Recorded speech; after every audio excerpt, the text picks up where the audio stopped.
I used to think that we were born into a time that was pretty easy to live in. It's not like living in the Middle Ages where there were crusades and wars all over the place, and times when the Old Testament times when there were famines and great droughts and things like that.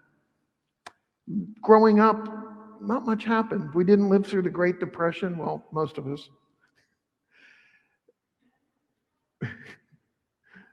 But now we look and see the age that we're in right now.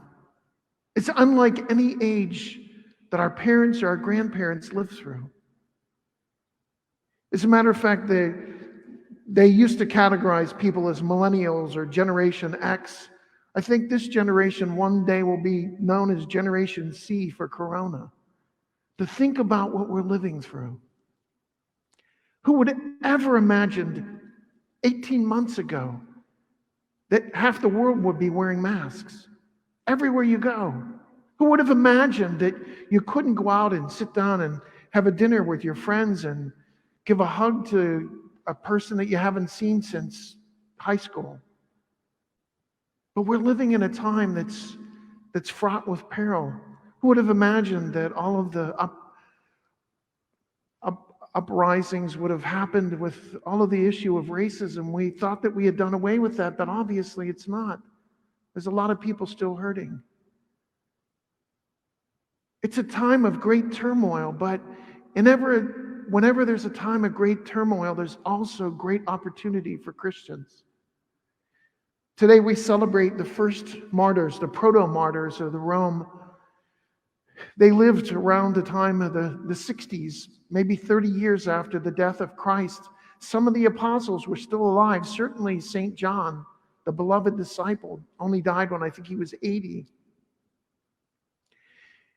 And the emperor of Rome was a man named Nero. There's an old saying, Nero fiddled while Rome burned. It's an old legend that there was this huge fire, kind of like the forest fires you see burning out in the West, where just everything in its path was burned up. 70% of the city of Rome just burnt to the ground. Some people say that Nero said it so that the land around him would all be cleared so that he could build this huge, beautiful mansion and this palace, which he eventually did. But when people started complaining about the fire and all the people whose houses were lost and all the people who died in the fire, he had to point to someone, so he pointed to the Christians. And who knows how many hundreds of them were killed. Some of them were bound to great poles like telephone poles and set on fire around the city to act as human torches. Can you imagine that? How awful it was? How awful the times are now, but nothing compared to that. What happens in this period will define who we are as a nation, who we are as a generation. That first reading says, what can separate us from the love of Christ? So many people I talk to, often in the confessional, say, when they sit down, the first thing they say is, Father, I don't know what's going on. I have all this time, but my prayer life is just shot. And I'm losing my faith. Do you see the connection? We have to believe in something. We probably have all seen the movie series, The Fast and the Furious.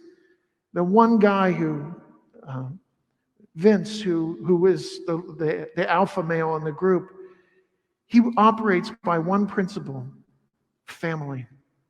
And no matter what he does, no matter what risks he has to take, family is most important to him. We have to decide what's most important to us. And if it's God, we'll get through this in ways that we can't begin to imagine. Look at the people that went through the Great Depression. When times got tough and you didn't know where your food was going to come from, or whether you're going to have food on the table the next meal, what did they do?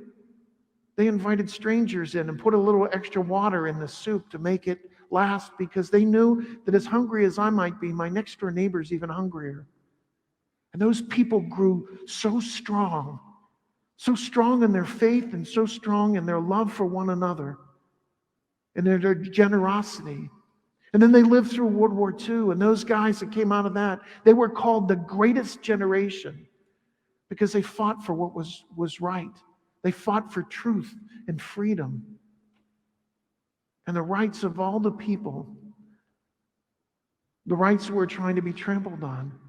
We're going through lots of trials and tribulations now. How we handle it will dictate how we get through it. And if we're able to just grasp that one thing and hold on to it, that God loves us more than anything on earth, and we really believe that first reading, that neither height nor depth, nor angels, nor principalities, nor things present, nor things in the future, not even death, can separate us from the love of God, then what can separate us from one another if we share that love as a bond between one another? This generation is going through a lot, and it's not over yet by a long shot. How we live it, how we use this opportunity to love one another in our families, even when it's not easy, how we reach out to neighbors like they're doing in Ambridge with all the food pantry, feeding 300 people a day. How we react to this will define us as a nation, define us as Catholics. How will you live this period? And when we come through this, will you be considered the next greatest generation? The choice is up to us. Will we live it in faith?